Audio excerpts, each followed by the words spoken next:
Shalom, selamat siang. Ya, ketemu lagi ya bersama saya. Dan kali ini kakak akan membahas mengenai rumus Pitagoras. Nah, langsung aja ya. Seperti kita ketahui bahwa rumus Pitagoras itu ya adalah A kuadrat sama ditambah B kuadrat sama dengan C kuadrat. Ini adalah rumus Pitagoras. Nah, C ini adalah sisi terpanjang dari segitiga siku-siku. Siku-siku harus ada tandanya seperti ini ya. Jadi C adalah hipotenusa. Misalkan dibalik seperti ini. Misalkan seperti ini ya. Kita balik seperti ini. Nah, gini ya. Dimana siku-sikunya di sini ya. Angkanya hurufnya kita ganti. Misalkan ini R, ini Y, ini X. Maka berlaku juga ya seperti di atas, dapat ditulis rumusnya Y kuadrat ditambah X kuadrat sama dengan R kuadrat ya. Tentu saja R sama dengan akar dari Y kuadrat ditambah X kuadrat. Demikian juga dengan C, akar dari A kuadrat ditambah B kuadrat. Nah, terus bagaimana kalau misalkan segitiga sebarang yang bukan siku-siku, apakah bisa dijadikan Pitagoras? Seperti ini misalkan ya. Nah, seperti ini. Ya. Ini A, ini B, ini C. Nah, seperti ini ya. Apakah ini bisa dijadikan Pitagoras? Tentu saja tidak. Karena kita lihat sudut A, sudut B, dan sudut C itu tidak siku-siku. Namun jika kita tarik garis tinggi dari C ke ala segitiga, nah seperti ini ya, dimana garis tinggi ini digunakan untuk menghitung luas segitiga ya, dan garis tinggi ini membentuk siku-siku di antara alas daripada AB. Nah, maka kita bisa mencari sisi daripada BC dan juga AC dengan catatan garis tingginya diketahui, ini T ya, garis tinggi diketahui, dan panjang antara, katakan ini adalah D, panjang antara DB dan AD diketahui ya. Jadi rumusnya untuk CB maka bisa berlaku seperti ini. CB kuadrat sama dengan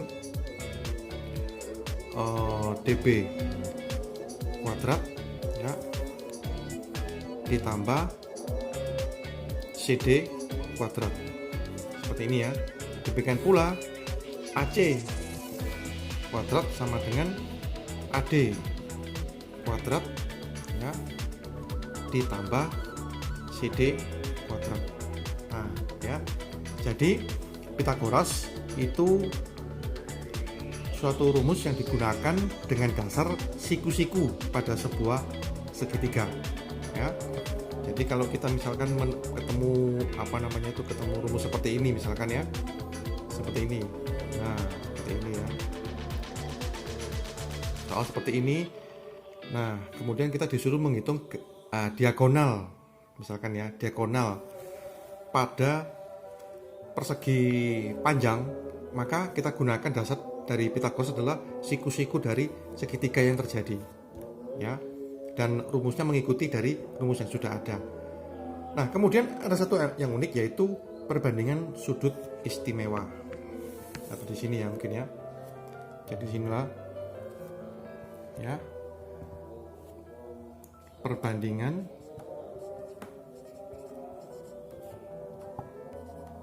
ya sudut istimewa.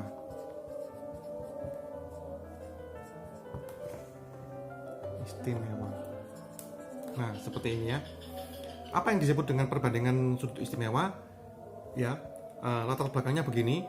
Dalam sebuah segitiga siku-siku itu ada beberapa sudut istimewa yang jika sudut itu dihitung, maka kita bisa mencari garis miring pada segitiga siku-siku itu tanpa menggunakan rumus Pitagoras. Nah, sudutnya yaitu 45 derajat, kemudian 30 derajat, kemudian 60 derajat ya, dimana semuanya itu harus berdasarkan sudut siku-siku yaitu 90 derajat. Nah, ingat bahwa sudut segitiga itu jumlahnya adalah 180 derajat Ya, kita mulai dulu yang 45 derajat. Ya. Misal seperti ini, ya kan? Seperti ini ya. Ini adalah sebuah segitiga ya. Oke. Nah, siku-siku di sini, ini A, ini B, ini C. Nah, di mana sudut B itu adalah 45 derajat, sedangkan sudut C adalah 45 derajat. Maka perbandingan antara sisi CA dan sisi AB dan sisi CB adalah 1:1:2. Jadi bisa satu seperti ini ya di sini ya.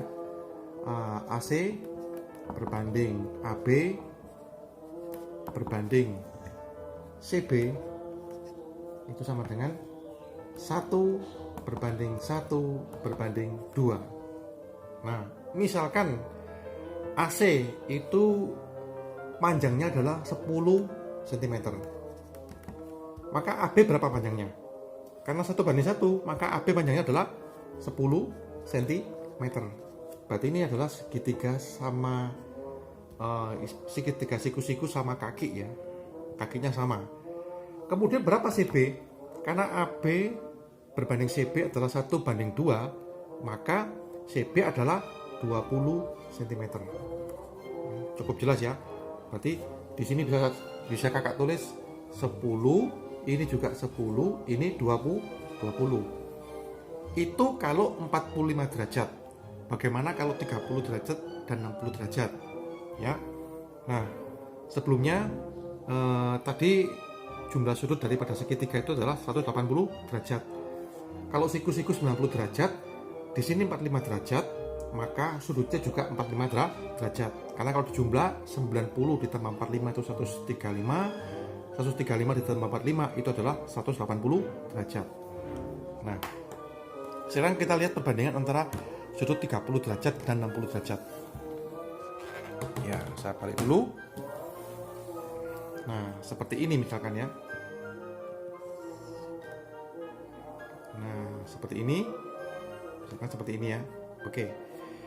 Ini 90 derajat siku-siku. Ini adalah 30 derajat. Otomatis di sini adalah 60 derajat. Karena 90 derajat ditambah 30 derajat ditambah 60 derajat sama dengan 180 derajat. Nah, seperti itu. Maka berapa perbandingannya? Ini saya kasih A, B, C. Perbandingannya adalah A ke C itu adalah 1, A ke B itu adalah akar 3, sedangkan C ke B adalah 2. Nah, ingat ya, sisi miring selalu merupakan sisi yang terpanjang, jadi 2. Kemudian kalau dibalik bagaimana? Misalnya seperti ini. Oke, saya balik ya. Ini 60, ini 30, nah ini 90. Sama ya. Kalau dibalik juga sama. Kita lihat tabel yang di sebelah kiri. A ke 30 adalah akar 3. Kita di sini. A ke 30 adalah akar 3. Ya kan? Kemudian A ke 60 adalah 1.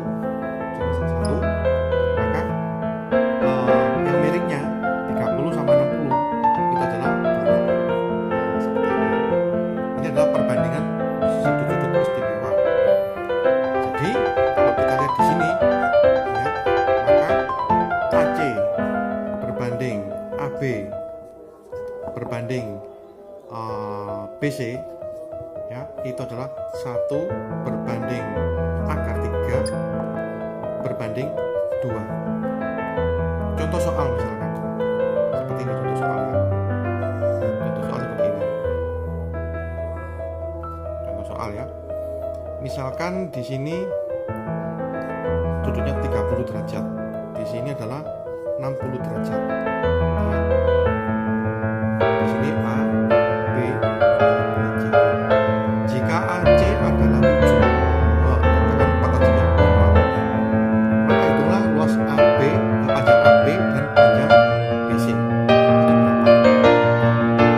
Kita kembali ke perbandingan yang ada di atas ya. Di sini 30, di sini 60. taruh di sini aja ya supaya lebih enak. Kalau di sini adalah perbandingannya adalah 2, sedangkan A ke 30 adalah akar 3, A ke 60 adalah 1. Nah, jadi bisa tulis begini ya. AC berbanding AB berbanding BC ya, sama dengan 1 berbanding akar 3 berbanding 2, ya kan? Diketahui AC adalah 4. Kita pakai yang AC berbanding AB. Maka AC ya ditulis seperti ini bisa ya, berbanding AB sama dengan AC-nya tadi perbandingannya adalah 1 berbanding akar 3. Selanjutnya kita bisa tulis seperti ini. AC per AB sama dengan 1 berbanding akar 3, dimana AC adalah 4 per AB sama dengan 1 per akar 3. Kita kalikan silang ya, maka AB dikali 1 sama dengan 4 dikali akar 3, sehingga AB sama dengan 4 akar 3. Nah, seperti ini ya. AB-nya 4 akar 3. Terus bagaimana dengan BC? BC ya. Kita pakai perbandingan AC dan BC. Dimana AC berbanding BC sama dengan 1 berbanding 2. AC-nya 4 ya. Atau kita bisa tulis kayak tadi seperti di atas ya.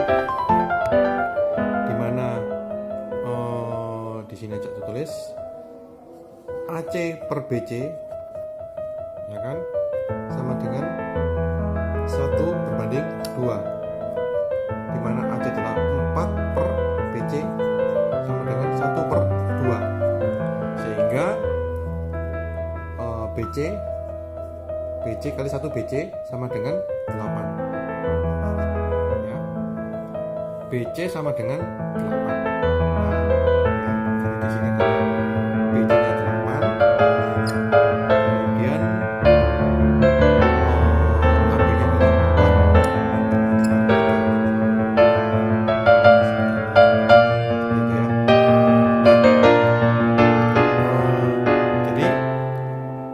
Perbandingan ini kita bisa mencari ya, sisi pada sudut segitiga dengan bantuan perbandingan yang ada ya, dengan diketahui sudut dan juga satu sisi. Baik, sampai di sini dulu ya, kita akan latihan soal. Selamat belajar.